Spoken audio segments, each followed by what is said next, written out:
morning, this is LymeOnline's Francesca Evans bringing you the latest news, sport, weather and what's on this weekend in the Lyme Regis area. RNLI volunteers have said they can no longer organise the long-running Christmas Day swim in Charmouth after additional safety rules were introduced by the national charity's headquarters. The village's Christmas Day swim has been held for some 50 years and has been organised and held in aid of the RNLI for the past 10 years, raising thousands of pounds for the life-saving charity. But volunteers from Lyme Regis and Charmouth Lifeboat Supporters Group said it was with much sadness that they will no longer be able to lead the event. This comes after additional requirements were introduced by RNLI headquarters to ensure the event could be run safely. It is the second event in aid of the charity to fall foul of health and safety rules in recent years, with the popular Yard of Ale having been scrapped from this year's Lifeboat Week programme. It is expected that some Charmouth residents will still go ahead with their Christmas tradition despite the lack of involvement from lifeboat volunteers. The normal civic service at St Michael's Parish Church will not go ahead as part of Remembrance Sunday events this year. The service, attended by the Mayor and Civic Party, members of the Royal British Legion and other uniformed organisations, is usually held after the Remembrance Sunday parade, but this year a shorter service will instead be held around the War Memorial. The decision was made after the Church and Royal British Legion struggled to settle on a suitable time for the service, with the clergy saying they were unable to hold it before the national 2-minute silence at 11 a.m. due to commitments in other churches across the Golden Cap benefice. The procession will go ahead as normal on Sunday, November 13th, setting off from Pound Street at 10:30 a.m. and heading down Broad Street and Bridge Street, where the Civic Party will join outside the Guildhall, along Church Street and into Monmouth Street for the service at the War Memorial. A later church service will still go ahead at 11:15 a.m, but this will not be a civic service or incorporated into the Royal British Legion's official plans for the weekend. Former Woodruff School art teacher Dot Wood has been remembered with a plaque unveiled at the community workshop she was instrumental in setting up. After retiring from teaching, Dot became a trustee of Lyme Regis Development Trust, where she played a pivotal role in several projects, including the organisation of the annual Fossil Festival. In particular, she was instrumental in setting up, finding funding and equipment for the Trust's community workshop at the Hub, where residents can learn new practical skills such as woodworking and carpentry. The plaque, renaming it the Dot Wood Workshop, was recently unveiled by her husband, fellow former Woodruff School teacher Ian Wood. It comes after Dot lost her battle with leukemia in July. A show home and other properties on the new Monmouth Park development in Lyme Regis will open doors to the public this weekend. The 47-house development at the top of Queen's Walk offers 2, 3, 4 and 5-bedroom homes with prices starting from $325,000.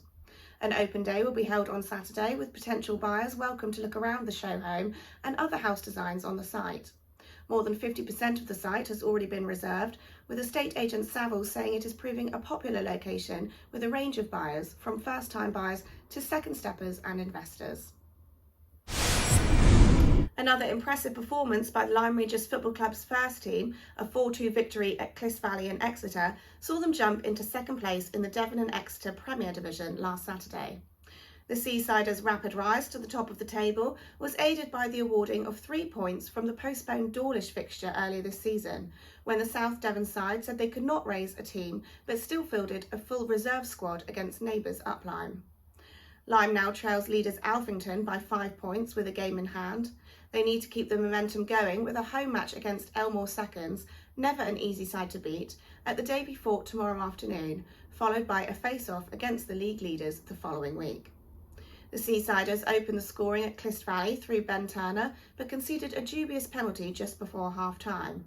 Further goals from man of the match Turner, Mark Bailey, his 150th for the club, and a Brad Rowe penalty gave Lyme a comfortable victory. Lyme Regis reserves were eliminated from the Dorset Intermediate Cup, a trophy the club has won 9 times, in a bizarre 3-1 defeat at home to Will United, who play in Dorset Division 1. In a game in which there wasn't one dangerous tackle, an overzealous referee handed out a hatful of yellow cards, 1 sending off and several sin bin offences. Tomorrow, the reserves return to league duty in Division 3 with an away match at AFC Exeter. Up Lyme had no fixtures last weekend, but tomorrow the first team are at home to Colleton Seconds and the reserves are away to Marriott Moretti. Charmouth's first team are at home to Piemore and the reserves are away to Crewkerne Rangers. Jazz Jurassica will host the Great British Soul and Blues Revue at the Marine Theatre tonight, with established soloists Joe Horan, Mike Mayfield, Eddie Smith and Joanna Cook coming together for one night only. On Saturday, Lyme Morris will be holding a free workshop for potential new dancers and musicians, both male and female, at the Baptist Church Hall from 2 p.m. In the evening, the Marine will be hosting Scottish folk trio Lau on their first acoustic tour in over a decade, and the Nag's Head will be holding its weekly live music night from 9 p.m. A weekend of live music will be rounded off at the Marine Theatre on Sunday afternoon, with its regular open mic session starting at 2:30.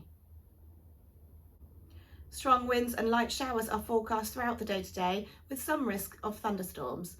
Things are set to improve on Saturday with a largely cloudy but dry forecast, but more showers are expected on Sunday, with heavy winds picking up in the late afternoon.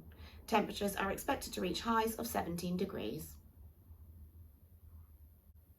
Thanks for watching LymeOnline's video news bulletins. You can stay up to date with all the latest local news on the LymeOnline website throughout the week. Follow us on Facebook, Twitter and Instagram, or sign up to our free weekly newsletter to ensure you never miss a thing.